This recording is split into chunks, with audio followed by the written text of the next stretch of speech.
All right. Welcome, everybody. This is the first of many installments we'll have. Please welcome. This is going to be a show we bring on people to interview people. And today I'm really excited because the first guest is one that I'm excited to get on here and tell her story. We have Coach Bradley. And first off, just go ahead and get dove into it. Go ahead and give us a quick background about yourself, Bradley, so everybody can get an idea of where we're going. Yeah, sweet. So typically I do go by Bradley or Coach Bradley. I am currently a personal trainer. I've been in the military. I was an aircraft electrician a very long time ago, and I was actually received an honorable discharge for what we call Chapter 15 or homosexual admission. Told them I was gay, and then they did discharge me after that. I've been in the gaming industry about 17 years. Recently got out of that in December, and I've just been doing my personal trainer thing since then. So when did you start getting into working out and stuff? Because I want to get into like the kind of vision you're having with your training business, where you're going with it, and what it's done for you. What we talked about. Yeah. So I want you to go into how whether you stumbled onto training or something you want to try out, or what made you get into it, and then how it's helped you out with. Yeah. So essentially, I'm genderqueer, and I've been active since I was a child. I was always the kid playing sports and stuff. So being active or being in a gym wasn't necessarily new for me. But around 2014, I started to really get into self-development and setting goals and things like that. And I really started to get into the gym. And I started to realize a few things about myself. I started to realize that I didn't actually have a word at that point for genderqueer. And I did not even know that it existed. I just knew that there were some things about myself that I couldn't quite figure out. I knew that I wasn't trans.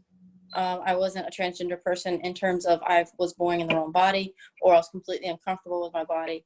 But I also knew that I wasn't completely female, and I certainly was not completely comfortable with those sort of stereotypes or being put in that female box. The more I'd work out, the more like whole I would feel. And I started to bulk up, and I started becoming really into bulking and just putting on muscle and just being in the gym. And I started to realize, like, it started to bring up, it's almost like having yourself separated and then you get to become whole. It's like fitness was the cure for a lot of the body dysphorias that I was having. And that was me being uncomfortable with small arms, or I'm 5'4", I hate being so short. And that fitness kind of filled that gap in for me so I could feel whole. Because when you're genderqueer, I can't really speak for anyone else necessarily, but I know when you're genderqueer, there's a lot of spaces where you feel good in, and there's a lot of spaces where you don't feel good in. You don't really fit in anyone's box. You're not fitting in that transgender box. You're not fitting in the cisgender box. And fitness was that thing for me. And I started to realize, like, I already loved fitness anyways, but then it started to solve some of my problems. And I just knew, like, I'm not the only person like this, right? Like, fitness can solve so many body dysphoria issues for people, right? We can present more authentically through fitness.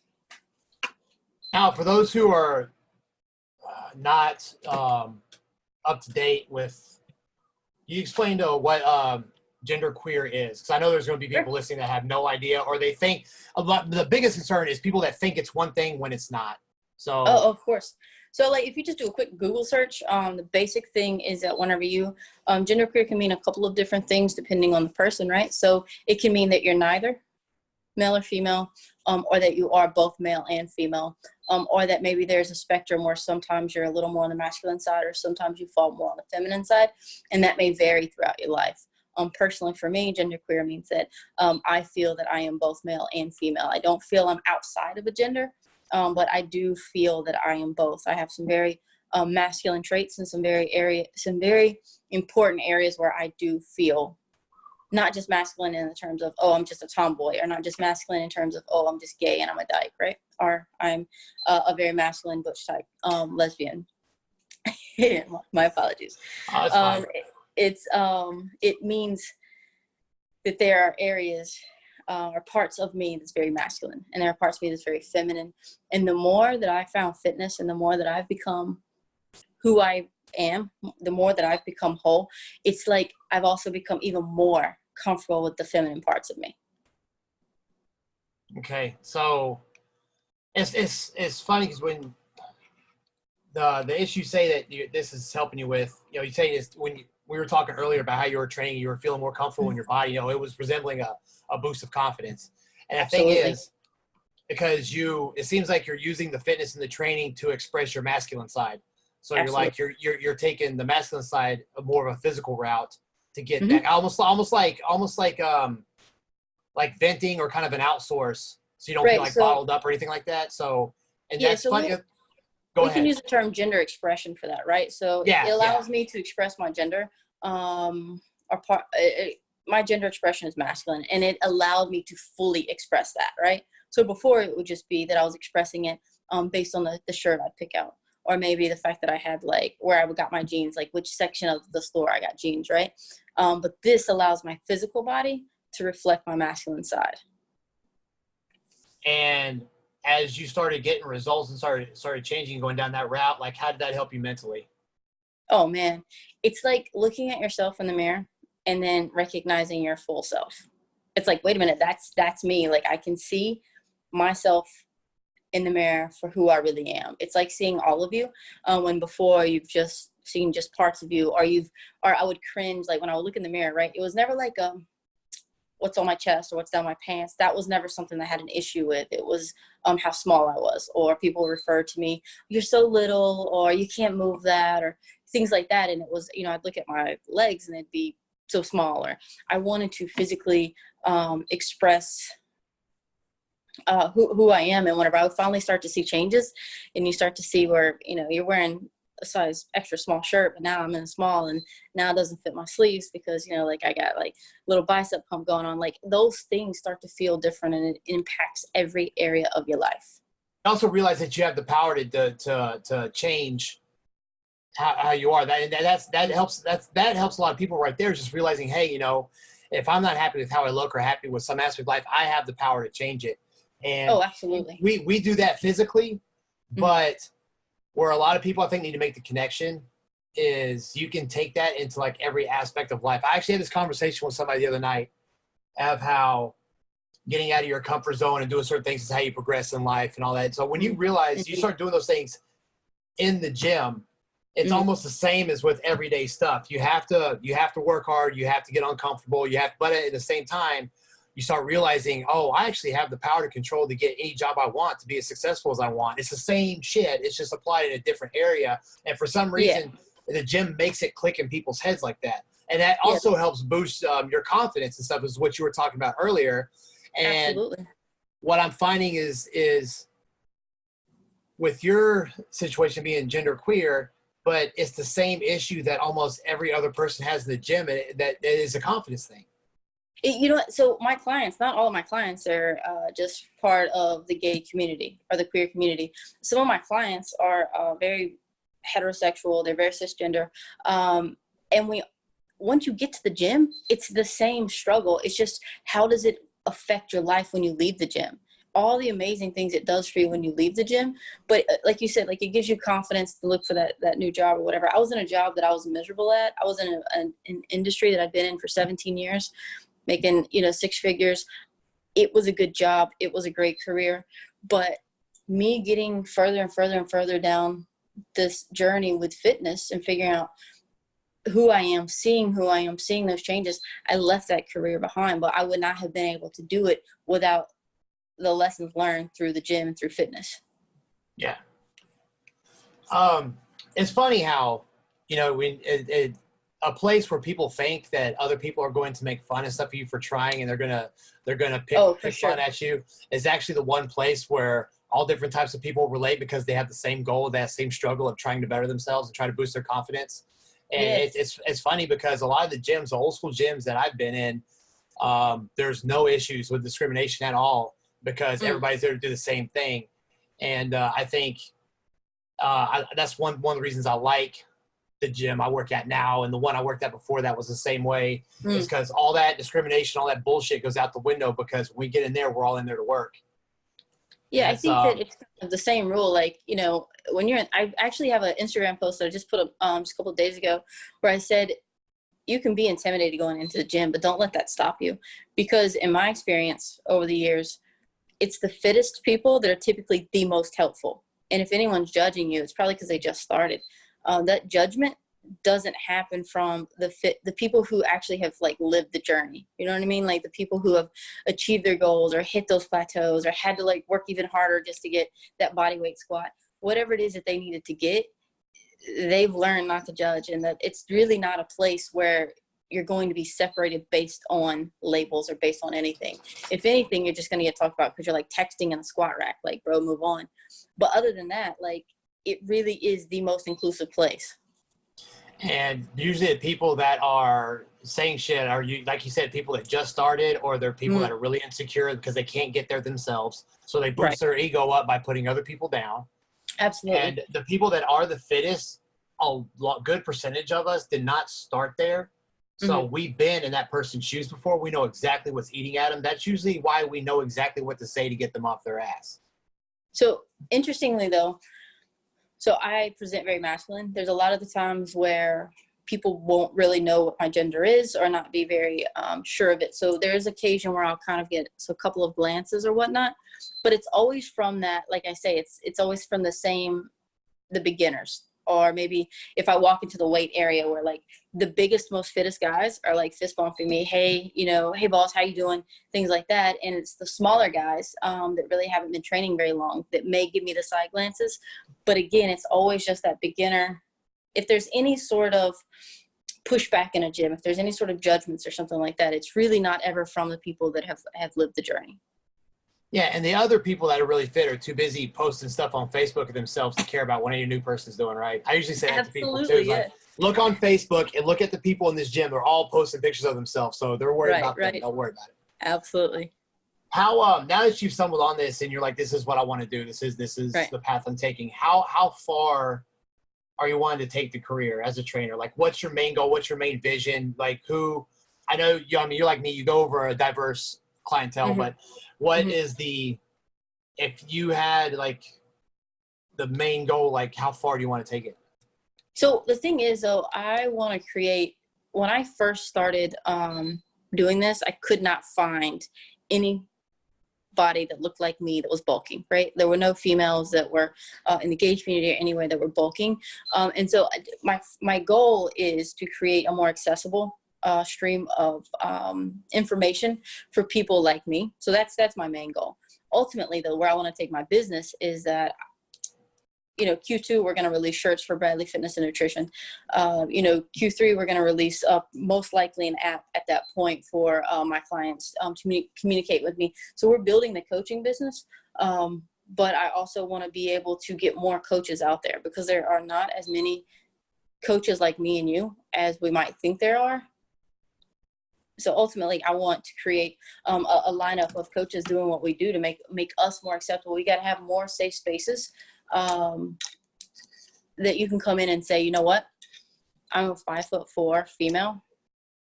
I want to bulk up, and not have someone say, well, you know what, let's go try these glute exercises, because not all those cookie cutter workout programs work for everybody. Yeah. People that tailor it to the client, they tailor the program to the client using their knowledge. That's exactly what I do. You do. Yes. That's So usually your corporate trainer is, as soon as it's female, they assume that you're like the other 90%, and they just try to fit you into that mold. Right. And if that's your thing, that's great. But I mean, there's going to be no shade there. I'm just saying that's not always. Yeah. There's going to be that 5 or 10% that just are, for lack of a better term, odd cases that you don't see every day, and there needs to be people that are willing to embrace that. Yeah. Like, how many? I don't know many people that have trained transgender people for contests before, you know, and for sure. But I took it head on, and you know, because if you're a good trainer, you're wanting to be a good trainer, you're not going to run from it. You're going to you'll be better for it. Yeah, you're going to take it head on, and that person's most likely going to respect you because you took it when other people were too afraid to touch it. Yeah, absolutely. Yeah. So that's you know, it takes a certain kind of trainer to be able to take their principles and mold it to each individual according to what they want.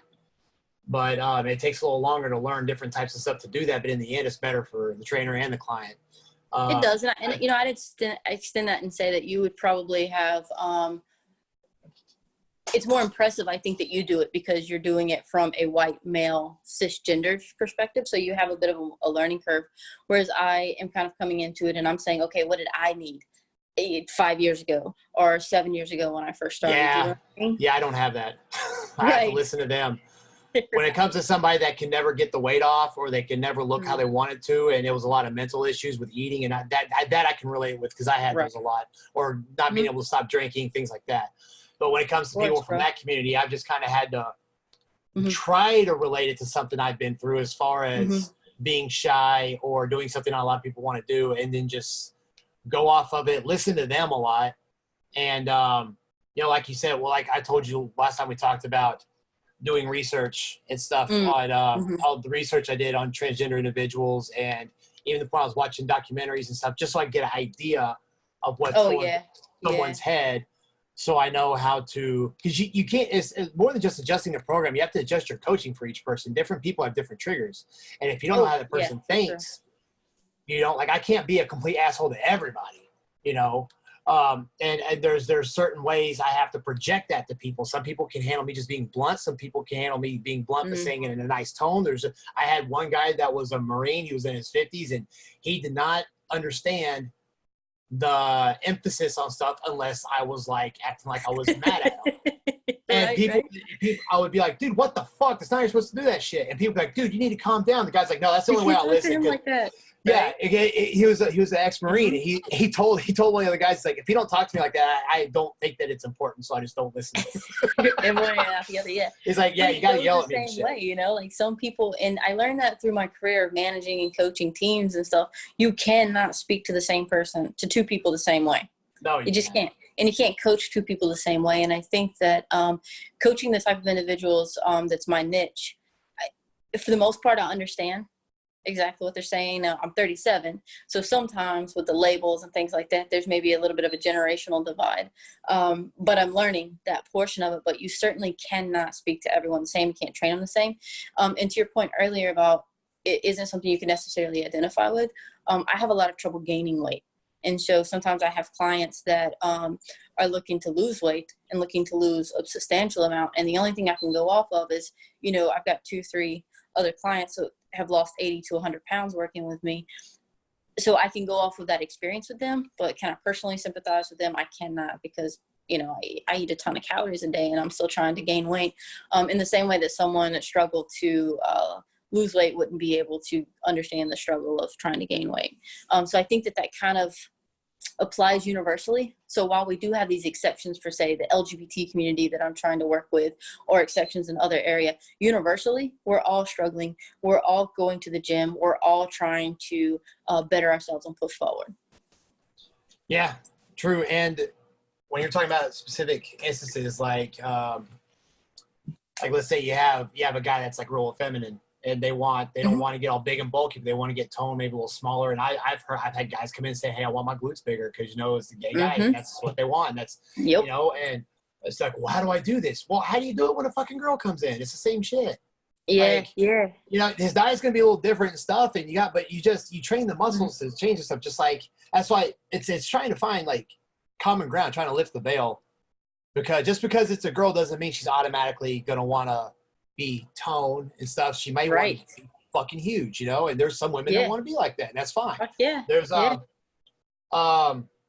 there's some guys that don't want to get really big. They just want a nice, like, slender look, and like, okay, we'll do that. And you can't you can't put the gender attached to it, because especially today, like, this is such an even playing field now today, that you have to approach it like that. And it's almost like if you just say I have a client, and you almost just take their gender off the paper, and you say I have this client and they want to have bigger glutes, and they want to, their quads to pop, and they, it doesn't matter if that's a guy coming to you or a girl coming to you, in terms of how you treat them or how you go about it. The only difference is really, like you said, their diet or working with their personality. But it's almost like people they think it's more difficult than it really is. Yeah, exactly. Because it's something they haven't seen before. Exactly. Yeah. So it's like just trying to find some common denominator. Yeah. And to where you can make that relation. So the only yeah. place I guess I've seen that the only place I've seen where that doesn't apply, right? So when you have someone like myself that's genderqueer, and we're trying to skate this line between male and female and trying to get it to present exactly as we feel. There can be some pretty significant variations from one person to the next. I have a recent client that just, she's not actually one of my coaching clients. She just came to me for a customized workout. But she wants to maintain 70% of her femininity, but she wants to bulk up in these one little ways. And so you have to be able to dig through those consultation calls or discovery calls when we're on the phone and really dig through and try to see what are they actually saying and what do they actually want to look like. You know what I mean? So you have to do a little bit more like investigating or a little bit more digging to figure out what it is that they actually want before you can give it to them. Yeah, sometimes it's just a matter of listening to how they want to feel, and that could tell you what direction they're really wanting to go. Because they may tell you one thing, and they may mean something else and not even realize it.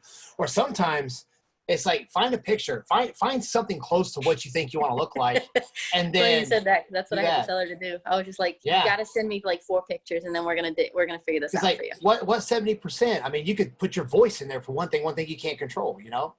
Exactly. So I mean, you have to figure out what part of the 70%, because some of that stuff, especially when it comes to like skin tone and all that stuff, it comes to like hormone profiles and shit, you know, and you have to fix that before you even start making the training have an effect on that. So that's definitely, something you have to be more specific on. But, you know, it could be like, that's kind of how they feel they want to look, but they have no idea what areas they want to express until they start doing it and experiment. Because of course, anything you can do, you can undo.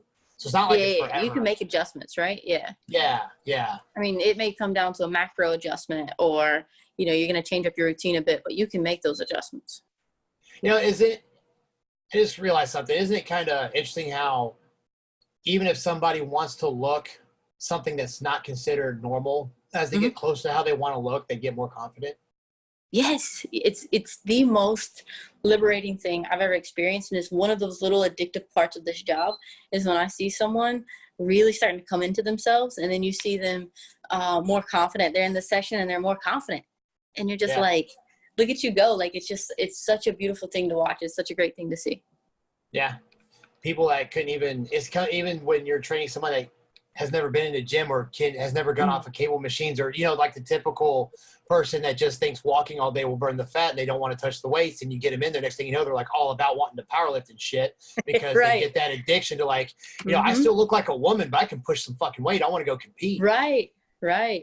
Yeah, because they get that stereotype of, oh, you touch the weights and you're going to get too bulky. And I hate that word bulky just because it's got such a negative connotation, right? Yeah. Like but you get somebody in their weight training, and I just had a client wanted 5 days of cardio, and I'm like, no, let's do 3 full body workouts, and then we can do 2 lower days of cardio. Let's work this. And she's, you know, texting me, I love it. You know, I'm loving the way that this is. I got lost 10 pounds. Like she's making progress because she pushed outside of her comfort zone. You just got to stay off those cardio machines sometimes.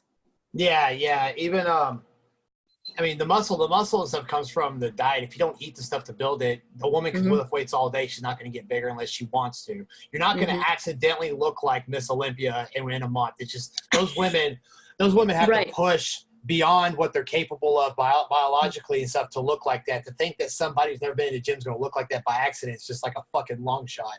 Right. So it's like, no disrespect, bro, but you're not going to look like that just because you're hitting 3 full body workouts a week. You know? So don't be afraid. If anything, train your ass off and then have to back off. That's a better approach, because at least you're going to have a lot of other benefits coming along with that. Than doing all this of what you think is work, and you've been in the gym for months and hadn't seen shit because you're afraid to push too hard. Then you're discouraged. It's gonna, you know, you're gonna get grumpy. You're gonna fall off. You're gonna start yo-yo dieting. It's just like this. It just escalates as you go over time if you aren't seeing the progress. But if you aren't seeing the progress, you're probably not following your program. Then comes the Ben and Jerry's and Lifetime movies and being depressed all the time. Don't forget the Oreos. Oreos.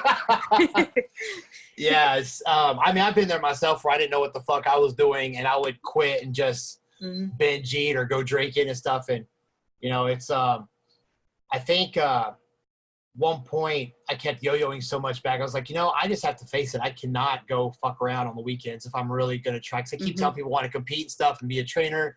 And I can't even, like, not go buy, like, a couple 40s on the way home on Friday. So I need to, like – and when I finally got through the first couple of weekends, I started seeing the results. Once you start seeing the results, see that light at the end of the tunnel, your whole fucking world changes. Like you'll start doing whatever it takes because you know it works, and you finally have that vision in your head of what you want to look like. Once you get that person in your head, it gets a lot easier to stick to the program. Yeah, for sure. So when I first started this, what would happen was I'm 5'4". My natural body weight ranges between 115, 120. So what would happen was I was eating like crap. I had a lot of stress from work, and then I would start to work out, and I would start to see results. And I started to I really kind of threw myself into meal prepping. I love the meal prep. I love coming out with new recipes, all this sort of stuff. So my nutrition was pretty good for a beginner. I was, making this, but then my body would start to slim up, and there was a lot of femininity starting to show. And I would think, I didn't have the vocabulary. I didn't have the words to describe the fact that I did not like the results I was seeing. So I was seeing results by normal standards. I wasn't seeing the results I wanted because I did not. Like you said, how you have to send me a picture so that I can actually know what you want. I did not have that image in my head yet as to what I wanted. And finally, I realized I wanted to bulk up. And then I started saying, you know what? I'm just going to have to eat. And I just started eating more and more and more. And so then I started to see those results. And so then I started to get my swole on a little bit. And I was like, whoa. This is what it is, right? So I was not consistent until I started seeing the results I wanted. And I think that's so true for so many people. You won't be consistent until you see the results you want, but you won't see the results that you want to see until you're consistent. I've seen people that were stubborn and tried every cookie cutter bullshit fad plan in the world.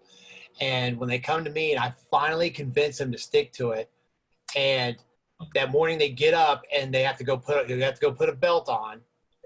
And next thing you know, that guy goes from the one bitching and moaning to carrying the cooler with him wherever he goes. He's coming to the gym on his off days. I'm having to keep him out of the gym so he can recover. Right. Rest, bro. And it's just like, the one of the things I used to tell newer trainers when sometimes they ask me for advice, I'm like, the quicker you get that light at the end of the tunnel, the better off the relationship's going to be. Because you got to build that trust. They're not going to trust you until you show them you know what the fuck you're doing. And if you just start, have no progress photos, no testimonials, you have to start from square one. Like you may have to train people for free. You may have to do a discount or whatever and find that one person that, and it's rare because, if you do stuff for free or discount, most people aren't going to listen because they're not invested. So you have to find those couple of people that will actually listen and will listen even if you're training them for free, which is, I was lucky. First couple I had come in were able to. I did it for the discount. And, and then use that because for every one person you change, you're going to get 2 or 3 of their friends. So you just have to get those first couple of people. Yeah, we call it coconut wireless in Hawaii. That's like one of the best ways to get your name around. And so that's once you get that established, like the relationship gets a lot easier and it's easier to train them. So for sure. I did that. I did when I first came out with my coaching programs, I gave 3 away basically in exchange for testimonials, as long as you agreed that this was, a worthwhile program. And one really just put in about 0% effort, and the other 2 did really, really well. But I think that's just more of a reflection of some people want it and some people don't. Yeah, that's what everything comes down to. If somebody's, I know women that have worked more than one job, had more than one kid, were single mothers, and they didn't miss it. Their husband was deployed. They were taking care of kids and working a job, and they did not skip a beat. And there's some women that just work a night, or no, sorry, I didn't mean that. Sorry, anybody, I don't know why, because I was talking about warehouse reference. And there's some people that have a 9-to-5 job, and for some reason that takes up all their time. They can't do anything else. But the minute Friday night comes around, they're at the bar with their boys, and I'm like, well, you got time to do all this other bullshit. So it comes down to, like, if you actually want it, you'll fucking find the time. You'll find the time to eat. You'll figure out a way to get your meals in. You'll do whatever you got to do. Right. Like if you look at this, so this is one of the things I tell some of my clients, like if you go get a DiGiorno pizza and look at how long it takes you to make that pizza in the oven, and then you get a rice cooker, and then you get like some whatever meats it is that you're going to have, your chicken or your fish or whatever, it's going to take you less time to create that meal that's going to give you gains than it is for you to make that fucking pizza. That's true. Right? Like, so if you want it, you'll get it. And we talked about this with the labels and all the labels that come to with the LGBT community and all these other things. And they can be used as a victim card, or they can be, used just to help you kind of identify who you are. And then, but at the end of the freaking day, if you want it, you'll get it. Just grind. Yeah. Just, if you want it, you will go get it. Yeah. That even relates to some of it. Cause some people in the transgender community may think, like, transgender female may think they can't look feminine because, or they can't work out because they'll look too masculine. You're like, no, I mean, just because you had a male biology at one point, that doesn't mean that you can't work out and still look feminine. You don't have to, like, because some think that, from what I've understood, that the minute they get in the gym, if they touch weight or whatever, they're going to lose any femininity that they've worked really hard to get. And That's not the case. It can actually increase it if you know how to train and eat properly. So that's like you're saying, they're using that title as I can't. And you're like, no, you need to use that. You need to use that title as, how do I troubleshoot this issue? How do I get around it? Because there ain't no reason I can't have the same fucking shit everybody else has. I just got to figure out what different do I have to do to get it.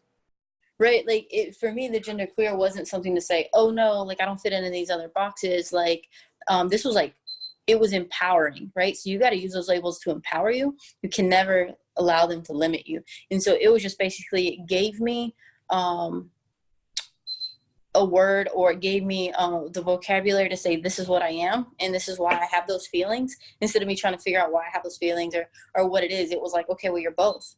Well, fuck. Now I'm lifting weights, and now I'm making gains, and it's never been something that I allowed to limit me. It only pushed me forward. It only gave me that confidence, and to keep moving forward. But like, sometimes I have like the genderqueer, or even some really lesbians that fall on the more masculine side of the spectrum, but they are cis women. They're masculines, butch. There's some other words that we use, but it's work with your biology, not against it, right? Like, yeah.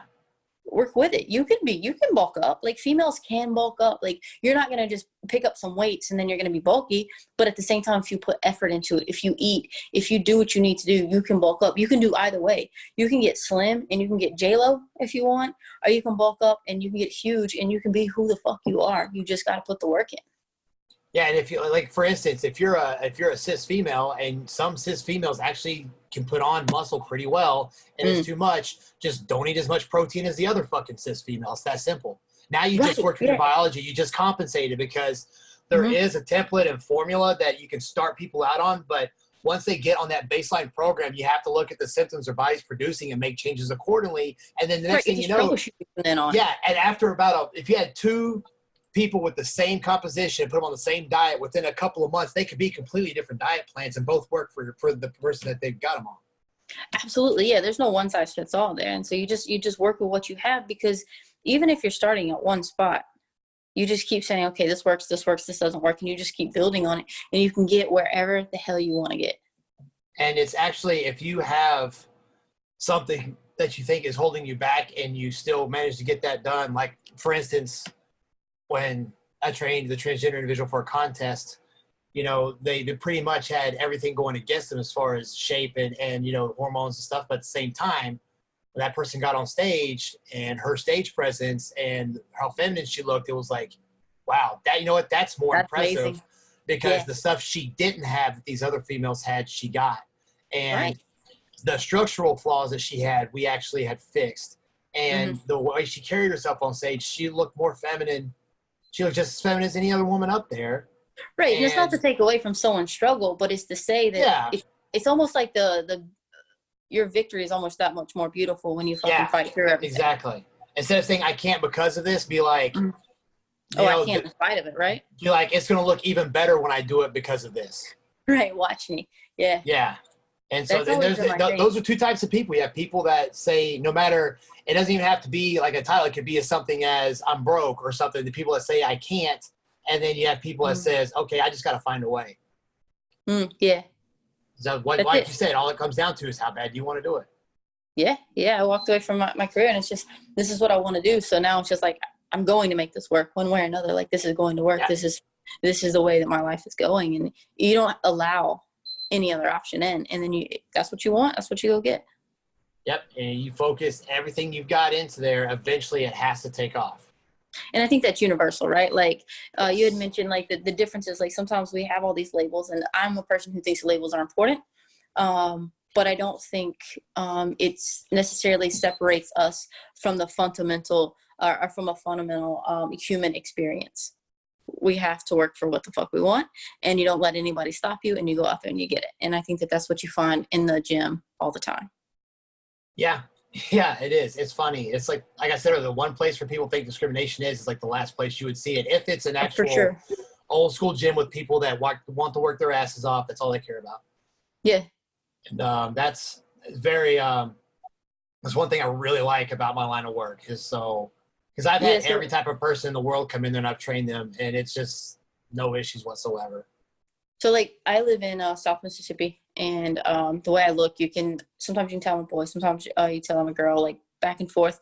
So sometimes restrooms can be an issue, as you and I talked about. But I'll tell you, one of the places that almost never happens is a gym, because Yeah. no one cares. They've already they're focused on their workout. We're just going into the locker room and we're getting ourselves dressed or getting ready or doing whatever you got to do. And you're getting at your goals. And it's not, I rarely ever have any issues at a gym. It's always out in public someplace else. Yeah, that's true. And so when it comes to the whole people that have the bathroom laws and stuff are usually people that haven't experienced it. Because if you ever see, like from my perspective, if you're a dude and you see some hot transgender woman walk in there, you're going to get more uncomfortable if they're coming in the male bathroom. So, like, it's Right. just, Yeah. but they haven't experienced that, so they have no idea Mhm. what they're setting laws against, you know. No. And at the meantime, they're fucking embarrassing that person by making them go somewhere that's uncomfortable because For they don't everyone. they don't understand the brain body mismatch that's going on with them because Mhm. they just don't want to learn. Well, the So lack of understanding, and you're making people's lives miserable. yeah, because you are unwilling to educate yourself. Yep. So it's yeah. Shoot. What was I gonna say? Okay, so this goes into like one of the last things I want to ask you is because I think this is a question it's not really fitness related, but I think it's very important that every time I have a guest on here like this, I would like to ask them this question just so people that are listening can get an idea of what they may need to be more aware of. So, with the whole LGBT plus however many letters, because it changes all the time. Oh yeah. Yeah. Community, from my side of the fence, for lack of a better term, there's a lot of misconceptions out there about any of the letters in that acronym. Right. What do you think, either what you've seen with other people or yourself as being genderqueer? I just want to say gender fluid. I don't know. I get mixed up. Basically it's the same thing. So it's pretty well interchangeable. So you being genderqueer, or what you've seen with other people in the community, what do you think are some of the biggest misconceptions that people on my side have, and what would you think would be the best way to start remedying that, fixing that? I have to say that one of the biggest misconceptions is that our lives are so different. It's almost like we have this a lot of the times I find that people who aren't around people in my community very often, they almost think that we're like a separate, we live separate lives. Like we aren't taking out the trash. We don't have doctor's appointments, like we aren't like paying our taxes. I would just say that the biggest thing to do is just have a conversation. Stop being so that's them and this is us. And just have conversations with people. And then you'll find that you have more similarities than you have differences. Which is something we've touched on a lot in this conversation. Right. So it's like, absolutely. It's just people trying to make it just like anybody else. And that's it, man. I'm just trying to run a business. actually I'm a parent. I'm trying to raise my kid. It's just, that's it. Just. Yeah. You see it. You see it here in Hawaii because that community is big here, and you'll go in the grocery store and see people working and people buying. And it's just like, it's this whole melting pot of like Filipino, Asian, white people, trans people, gay people. So like you see everybody doing everyday shit. So it's kind of easier to make that correlation here. But I know on the mainland, it's not so much like that everywhere. Especially not Mississippi. And South Mississippi, it's not as bad, but still, I lived in New England for a couple of years and I loved it because I didn't have any issues in New England in terms of what I looked like. It was a lot different between New England and South Mississippi, obviously. Yeah. And another thing, when people get your gender wrong when addressing you, if that happens to someone else, I guess the best advice would be, you know, it doesn't mean they're coming after you. It's just a simple misunderstanding. So just correct them and then everybody's good instead of losing your shit like some people would. Oh, yeah. So I definitely, actually had this discussion through Instagram not too long ago. So for me, because I feel both male and female, I don't have, there's no misgendering me. Doesn't matter what you call me. You can say, excuse me, sir, and I'll answer you, excuse me, ma'am, especially when I worked on a casino floor. I would get both, and it never, ever bothered me. And so my thing is, 90% of the time, people are not being mean, or they're not trying to, there's no negative connotation coming along with you being misgendered. So why get so upset about it? Correct them, and then if they still continue to do it, I think that's a different story. I think you should respect people's pronouns. You respect people's pronouns. You respect people's boundaries. But when someone genuinely didn't know, you need to be more self-aware. Be self-aware enough to know that you could be confusing based on society's existing binaries and the way that people are raised. It would be confusing to know whether I was male or female. I'm self-aware enough to know that, so I'm not going to get my feelings hurt if someone were to misgender me. And I think the same should go for other people. If you know that it's easy for them to say sir to you, be self-aware. Oh no, it's ma'am. And then if they don't respect you, that's a different story. But why jump to being offended? You know, and even if you're on the other side of that and the person doesn't agree with the whole pronouns and stuff, you know, that's cool, but show them the respect and address them. Absolutely, yes. You respect someone's pronouns when they tell you. Yeah, you don't. Sure. I'm not big on the they thing. I think you could at least, because I don't know why. I guess I haven't been around it a lot. But sure. At the same time, if somebody said that's what they want to be called, then I would do it. That's like, my name is Jedediah, but some people would butcher it. And I don't let them keep butchering it. I correct them, right? So, right. Or they say Jeff or Jeb. I'm like, no, it's Jed. That's the same thing. And you're not going to say my name wrong just to be a fucking asshole because you don't think it's spelled that way, even though it is. Yes. And I think this goes across the board, right? So some people's names may be more difficult to pronounce based on their ethnicity or things like that. That doesn't mean you can be like, oh, well, you know what I meant.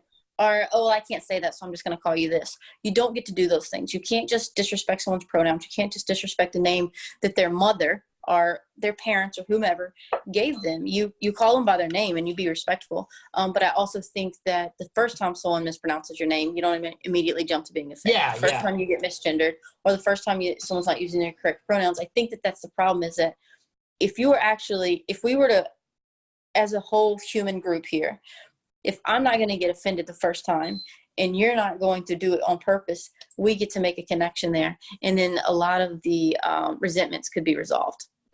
You know, sometimes when people try, like, we'll say it another way. Sometimes when people do misgender you, or sometimes they may ask, like, if I don't know, I'll ask. Because some of the drag queens here, like, if they're not, they want to be male. If they are, they want to be dressed as female. Some are cool with being addressed as a female all the time, even when they're not in drag. And so sometimes if I slip up, because I have before, and said she, when the dude's obviously not in drag, and I'll be like, hey, I'm sorry, you know, actually, what do you prefer to be? Bam. And then, but sometimes people are like, well, what do you think? Like, no, they're fucking trying, man. They either took a shot, they took a 50-50 shot and went with he or she, and they got wrong, and or they said, you know what, I don't want to look like an idiot, so I'm just going to ask them, and then you still made them look like a fucking idiot. Now, what's better? Is it that person is trying and they got it wrong, or the fact that they're so worried of offending you that they don't even talk to you and you just lost out on one less friend?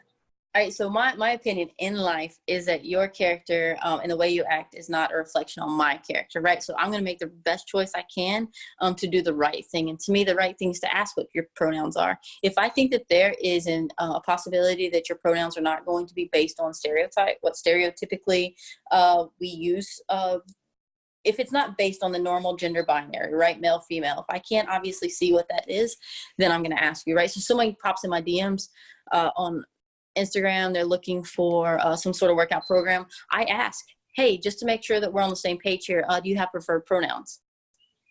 I'm not going to stop doing that because one person may not like it or one person is offended, because I think that's the right thing to do. So if that one person is just an asshole, you don't want to then just back up and say, oh, no, I'm never going to do that again, because what you're doing is the right thing. Yeah, and it can what I keep thinking is for somebody new that's not experienced this, it can be confusing, but at the same time, a part of me is like, it's actually really fucking simple.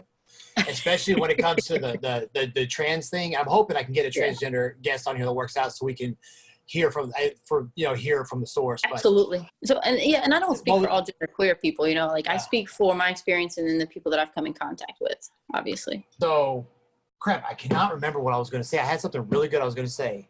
I do that so bad. I don't know if it's because of the diet I'm on or what, but man, I just fucking forget shit. What are you eating, bro? I don't know. Like, not a lot. I only drink carbs when I work out because I'm not doing a lot. So I'm like on protein and fats. Yeah. Oh, shoot.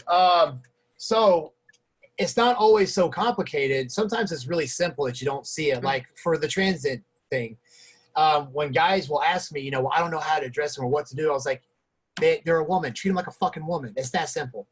And if you happen to be one of those guys that prefers transgender women and you go out with them all day, hold the fucking door open for them. Slide their seat outside, sit down. Do the same shit you would do with a cisgender woman because if I offend somebody out there with this analogy, I'm sorry, but this is usually how I try to explain it when people are as like, you know, you have Christianity, but then you have like Catholicism, Methodist, and all this. All right, you have trans females, cis females, they're both female. Right. Yeah. I dig it. It's just you can look at it as a different denomination, but when it comes down to it, it's just as much females as anybody else. Treat her as such. And when you want to talk about the whole military thing, well, they're not going to know what barracks to put them in, where they're going to make them poop. Or like, no, it's the fucking treat them. It's a trans woman. They transition, treat them like a woman, like because that's what they are. It's that simple, but it's so simple. You guys are getting fucking confused thinking about the shit. So right. I heard once, well, what if you put the trans woman in the barracks with the other women and then she likes women? Well, don't you think there's fucking lesbians out there? Like, there's one of them, right? Like, that's like not a valid argument, right? You still treat her like a woman. You treat her like the female that she is. Yeah. You had this same argument like 10 years ago when Don't Ask, Don't Tell was implemented. Right. 10, 20, it's like 20 years. Well, shoot, it was probably longer than that. It was probably almost 30 years ago that was put in, wasn't it? It was a long time ago. Don't Tell was definitely in 1999. That's whenever or 2000 when I got out. Yeah. It was towards, I don't want to say Clinton's second term when he implemented it. So I remember, you remember reading the document when you go to Maps, how they read you the document and it tells you all the rules on it? They sit you down. You can't get up till you read all this. You got to read it all. Yeah, I was 17 when I went in. I was like, I didn't have any clue what I was fucking reading anyways. I was 24. Right. And so when I went to boot camp, there's all these 17-year-olds and I was just, it wasn't hard because of boot camp. It was hard because all these teenagers kept fucking up and getting us in trouble. Doing shit that I could predict because I knew where their head was because of their age and just getting out of high school. I was like, somebody's getting ready to say this shit to him and we're all about to get in trouble. And exactly what happened. That would happen. Yeah. You know what? It was funny because we had me and another 17-year-old. So I was like super naive and very quiet and stuff. So I was like promoted out of basic training because I did like, they said jump, I jumped. Like there was no, I did not rebel at all in basic training. I did whatever the hell I was supposed to. But there was an older woman, and I think that it was like there's that prime space between like I think 22, 23, and then like say 28, where you can go in and you can manage your own emotions. And you're not going to do dumb shit like us at 17, but you're also like not so used to like managing your own life that you're still a little bit like you can still manage getting in the military and being told what to do. This woman was like 31, 32, and she was not about to do what people told her to do. And I don't know what she thought the military was going to be, but she was like, I'm not doing it. And so I cannot tell you how many times we got dropped after mealtime because she wasn't doing what they wanted her to do. She wouldn't rush her food. She wasn't there very long, but it was interesting to see like the age gaps and how people acted.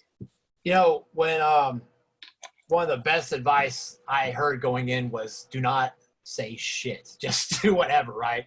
So I was under the radar forever. And I think one day one of them picked up like, you know what? We haven't picked on that guy. He's been quiet.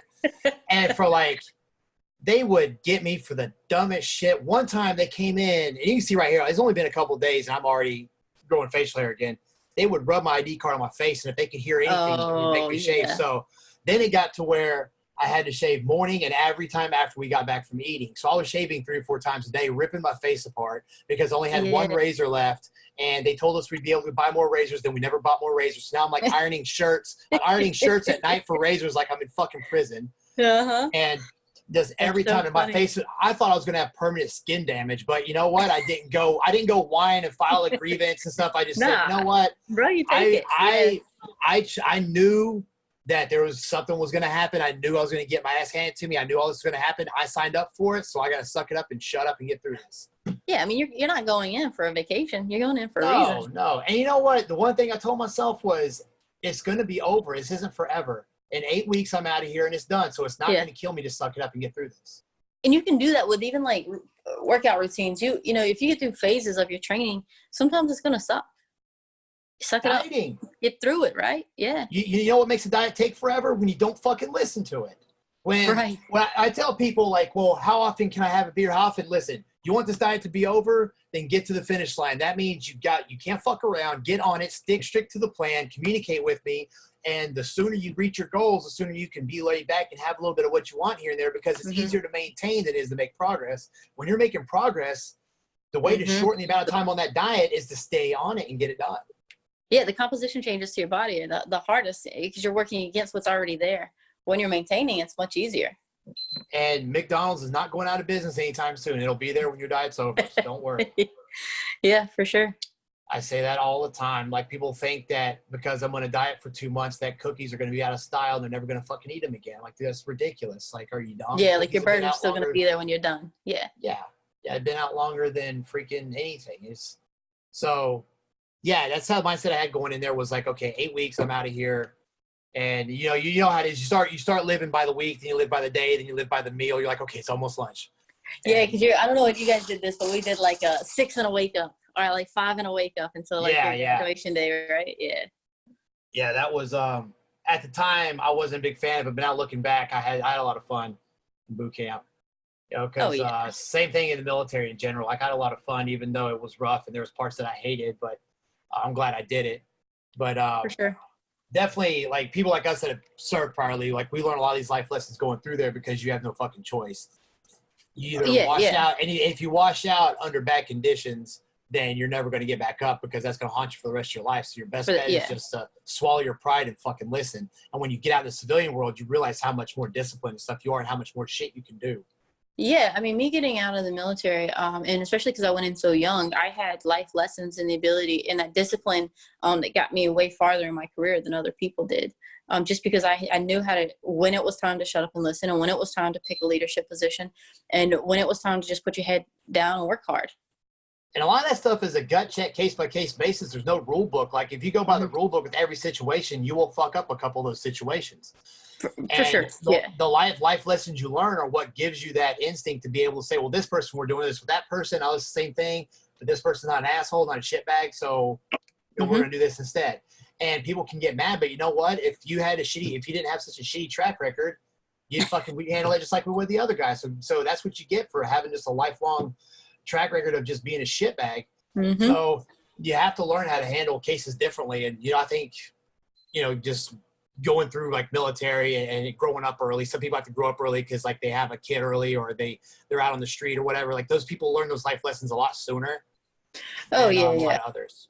Life experience. Yeah. I think the people that get life experience younger sometimes end up like me. I mean, I've screwed up so many things, but at this point I wouldn't change it because at 37, I'm in the best place I've ever been in my life. I'm the most authentically me, and I am the happiest I've ever been in my life. Yeah. And even me being like, just plain white, straight dude from the South, like, I've done a lot of embarrassing things, a lot of fucked up, just like anybody else. And, I used to be like, man, I wish I could take all that back. But then I look at how many things do I do better now because I fucked up so much. How many times I screwed up and embarrassed myself and people didn't want to hang out with me and stuff because of that and everything. And like, it doesn't matter because I live here now and I wouldn't even know those people. But now because of that, I've learned how to be better around other people, socially and with just life hurdles. Just carry yourself differently. Yeah. So, but I do that because of all the past experiences. So even though it sucked and I still, I think back, I still feel stupid for doing some of that stuff. At the same time, I wouldn't turn away because that's made me who I am now. Yeah, absolutely. And I think that there's something to be said for someone who has had those negative experiences, or who's just plain not sugarcoating it, just did some real dumb shit. I mean, I'm one of them. But once you get to this place where you can say, okay, I'm comfortable now, and I took those experiences and I turned them into good things, and I'm hitting my goals and I'm accomplishing things. I think that's something to be said. But if you're still just a shitbag, still making shitbag decisions, then that's different. That's different. And we always think it's just us that has those experiences, but I think everybody does. It's just like you said, it's a matter of, am I going to use this to learn and turn it into something positive? I'm going to make the best of it, or I'm just going to say, poor me, and fucking sit in my corner and never go anywhere. Yeah, absolutely. Because I think sometimes people, they'll make bad decisions, and then there we go. Okay. So some people will make bad decisions, and then those bad decisions will catch up with them, and they're like, oh, I just can't catch a break. No, you're catching the repercussions of the things that you did. Like you did this, and you got to deal with it, and then you move on. And if you want things to start better, you have to start doing better stuff. Mm-hmm. Yep. Once you know better, you do better. One thing I forgot to ask, do you do online? Yes. Most of my coaching is online. Okay. So for those of you that are interested in getting in touch with Coach Bradley, I'm going to, in the description, the YouTube video, and on the podcast, I will put down all of her information. Or IG. She says, you say you usually do most talking and stuff through IG, right? Through DM? Yes. So IG is the best place to catch me. I'll give you my email address to post up there as well. But I am on IG and I answer all DMs, everything. Go ahead and say your IG account real quick so everybody can look it up before I post it. At Bradley, Bradley _fitness_nutrition. Awesome. And Bradley, I hope we get to have you on again for some other activities we do on podcasting. Hope we can get a crew of us in here and talk about, I think we should. I actually have some questions off the fitness and bodybuilding record. I think it'd be cool if we got a few of us in here and asked them and saw what everybody thought. And I think the people out there watching would be entertained, of course, but at the same time would get some but have a few epiphanies watching different types of people have the same opinion and sometimes have different opinions. Sometimes the same person having different opinions. So yeah, I love it. It's a whole different array of people. You get in a lesbian, cisgender lesbian in here, or you get, if you can find a transgender person to get on here and just have with the straight white male sort of conversations. I love those. Yeah, and definitely people from different areas too, like mainland and Hawaii and stuff. That way people can see how it's different everywhere you go. That's one of my goals in the end, to have something regularly like that, though, where we can kind of like get the right idea in people's heads that, hey, quit. I know there's different types of people, different types of orientation. That doesn't mean everybody has to be so damn divisive. So hopefully we'll get started on something like that soon. But definitely keep in touch. I appreciate you coming on and telling your story to everybody. For those listening out there, I'll put up her information so you guys can get in touch. Everybody, this is the first episode of Please Welcome, and we'll see you all next time. Excellent. Thanks, guys.